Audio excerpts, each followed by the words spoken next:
এই তুই কি ডারে?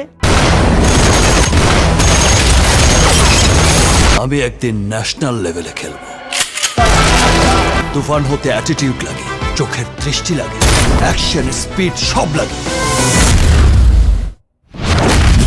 তাহলে বাংলাদেশের নাম্বার 1 সুপারস্টার শাকিব খান আবারও রায়হান রাফির সিনেমাতে চুক্তিবদ্ধ হলেন এবং এই সিনেমাতে শাকিব খানকে দেখা যাবে একজন সাইকো ভিলেন হিসেবে। সম্প্রতি শাকিব খানের নিউজগুলোর মধ্যে দেখা যাচ্ছে শাকিব খান এমন একটি সিনেমা করতে যাচ্ছেন রায়হান রাফির সাথে, যা শাকিব খানের কেরিয়ার শুরু থেকে বর্তমান পর্যন্ত এমন কোনো সিনেমা করেনি। শাকিব খানের এই নতুন সিনেমাতে বাজেট ধরা হয়েছে প্রায় 20 কোটি টাকা। পরিচালক রায়হান রাফি জানিয়েছে, তুফান সিনেমাটা ছিল শুধুমাত্র একটি শিরোনাম। এখান থেকে আমার অভিজ্ঞতা হয়েছে শাকিব খানকে দিয়ে কিভাবে ভালো সিনেমাতে কাজে লাগানো যায় এবং শাকিব খান তুফান সিনেমাতে বাজিমাত করে দেখিয়েছে। তাই এবার শাকিব খানকে দিয়ে বড় বাজেটের সিনেমা করাই যায়। তবে এই সিনেমার নায়িকাকে এখনো সিলেক্ট করা হয়নি। শাকিব খানের বরবাদ সিনেমার শুটিং শেষ হওয়ার সাথে সাথে শাকিব খানের সাথে আমি বৈঠকে বসবো এবং এই নতুন সিনেমার বিষয়ে আলাপ করব, কাকে নায়িকা হিসেবে নেওয়া যায় এবং কার সাথে শাকিব খান পর্দায় আসলে শাকিব খানের সিনেমাটি হিট পাবে।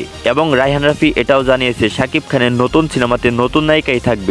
তবে কি শাকিব খানের নতুন সিনেমাতে অন্য দেশের কোনো নায়িকাকে আনবে রায়হান রাফি? তোমাদের কি মনে হয় তা কমেন্টে জানিয়ে দাও তোমাদের মতামত। সেই সাথে নতুন নতুন আপডেট ভিডিও পেতে আমাদের এই চ্যানেলটিকে অবশ্যই সাবস্ক্রাইব করে আমাদের পাশে থাকো। ধন্যবাদ।